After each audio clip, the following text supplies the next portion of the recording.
Tetapi pada akhirnya keputusan terakhir ada pada diri masing-masing. Itulah Yesus yang kita dengarkan dalam bacaan Injil pada Minggu Prapaskah pertama ini. Yesus setelah dia berpuasa 40 hari 40 malam, dia dibawa oleh iblis dan ditawarkan berbagai tawaran-tawaran yang menggiurkan. Yesus ikut, tetapi pada akhirnya keputusan ada pada Yesus itu sendiri. Apa jawaban Yesus? Ada tertulis, manusia hidup bukan dari roti saja. Yesus mengatakan pula, janganlah engkau mencobai Tuhan Allahmu. Yang terakhir Yesus berkata, enyahlah iblis, sebab ada tertulis, engkau harus menyembah Tuhan Allahmu dan hanya kepada Dia sajalah engkau berbakti.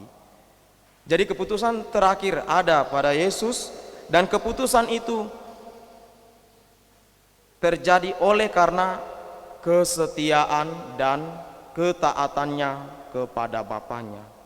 Itulah perutusan Yesus untuk keselamatan manusia, melaksanakan kehendak Bapaknya. Maka pesan pertama bagi kita dalam masa Prapaskah ini dan seterusnya, ketika kita berhadapan dengan berbagai pilihan-pilihan dan tawaran-tawaran,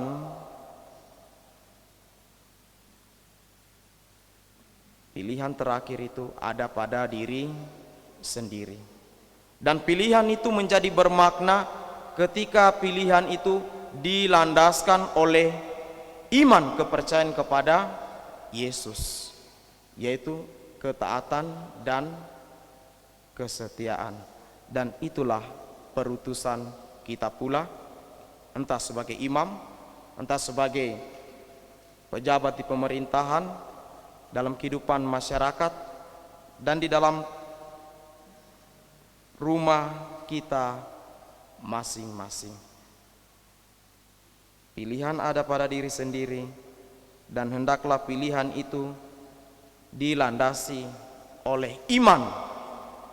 Jadi bukan memang kita yang terakhir memutuskan, tetapi agar pilihan itu menjadi bermakna harus dilandasi oleh iman, yaitu kepercayaan, kesetiaan kepada Allah yang kita imani, pada ajaran yang kita imani, pada kebijakan keuskupan yang juga nanti sebentar bagian pengumuman ada tambahan beberapa kebijakan pastoral di Paroki Santo Petrus Mamasa ini. Jadi itu kata kuncinya. Poin yang kedua, masa Prapaskah ini mengajak kita untuk menjadi pribadi yang terbuka. Karena banyak orang mengalami berbagai tantangan dalam hidupnya, dia simpan sendiri masalahnya. Kalau dipendam-pendam, lama-lama bisa meledak. Dan bomnya, syukur kalau Anda sendiri yang kena. Kalau kena yang ada di sekitar Anda atau di mana Anda pergi, membawa bau yang tidak baik. Karena apa? Karena kita tidak mau terbuka, menutup diri. Yesus mengajarkan pentingnya keterbukaan. Lihat, ketika Yesus dibawa, diberikan tawaran, Yesus tidak diam, tetapi dia memberikan jawaban. Ada tertulis, manusia hidup bukan dari roti saja, tetapi dari setiap firman yang keluar dari mulut Allah. Belajarlah untuk terbuka. Ketika ada tawaran yang tidak baik dan sebagainya, berilah penjelasan. Kalau ada yang tidak baik dan benar, berilah pemahaman. Dan yang tidak tahu, belajarlah untuk terbuka, rendah hati untuk bertanya. Jangan sampai kita menjadi pribadi yang hanya ikut-ikutan saja. Karena manusia itu bukan hidup dari perkataan orang lain, tetapi kita hidup dari iman kita sendiri. Jadi pentingnya keterbukaan di dalam masa prapaskah ini. Pertobatan itu membutuhkan keterbukaan hati. Maka di minggu prapaskah ketiga, 4, dan 5 nanti silakan dalam misa harian umat bisa menghubungi pastor untuk mungkin mengaku dosa dalam sakramen tobat. Tidak usah malu, tidak usah malu-malu, tidak akan dibongkar. Karena ketika saudara mengakui dosa saudara di hadapan iman, saudara berhadapan dengan Allah itu sendiri. Dan ketika ada imam mungkin yang membocorkan, tidak akan pernah dibocorkan. Kalau ada yang membocorkan, akan kena hukuman, bahkan doa makan pun tidak bisa.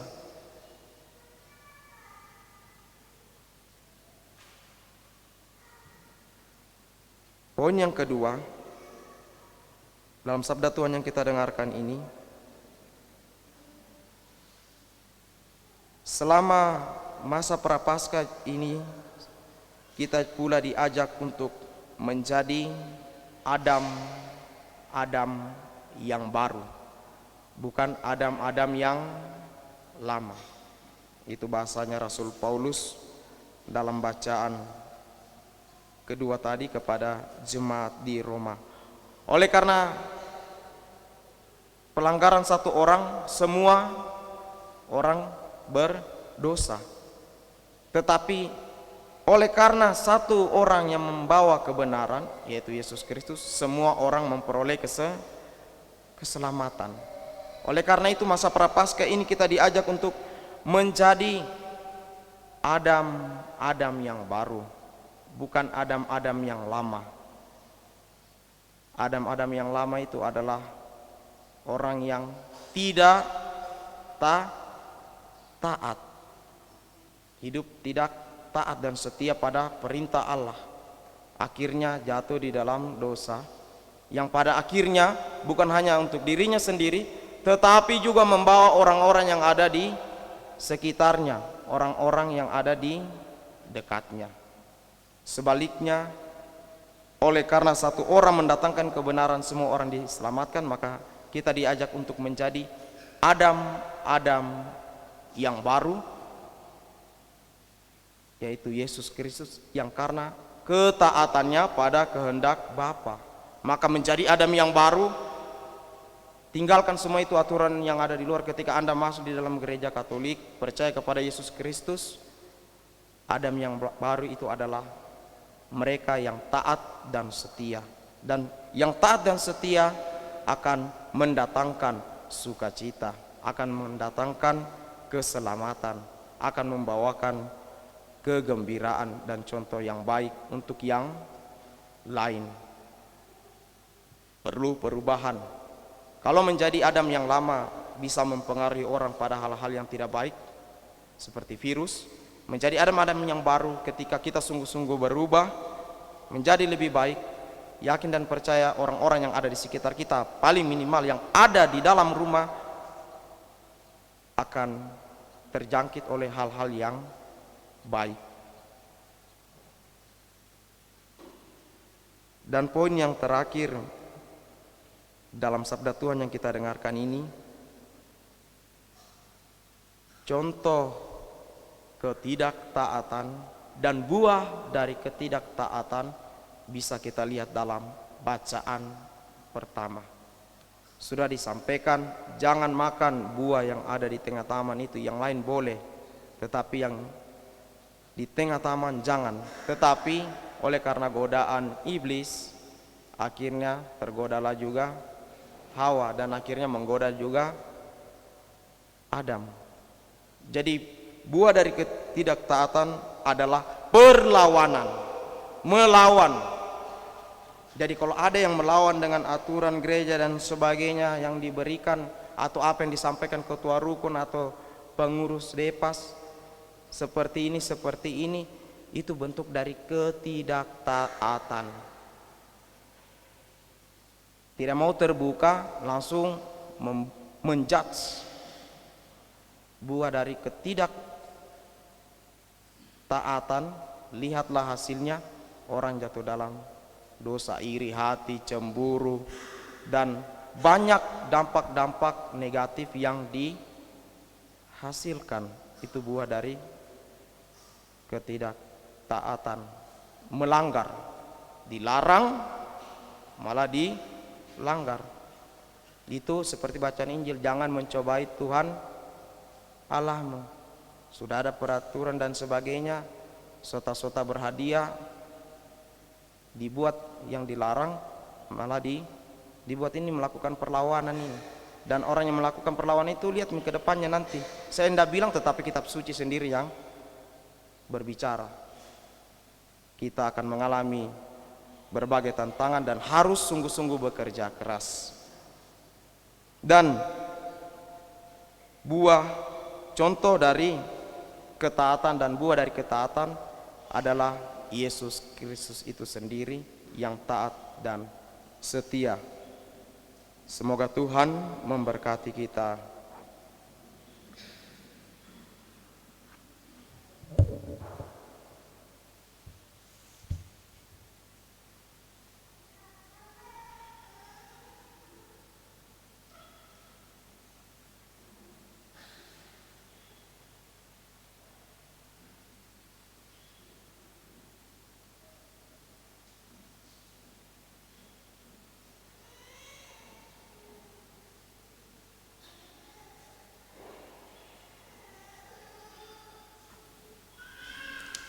Setelah mendengarkan dan merenungkan sabda Tuhan, marilah kita bangkit berdiri, kita teguhkan iman kepercayaan kita.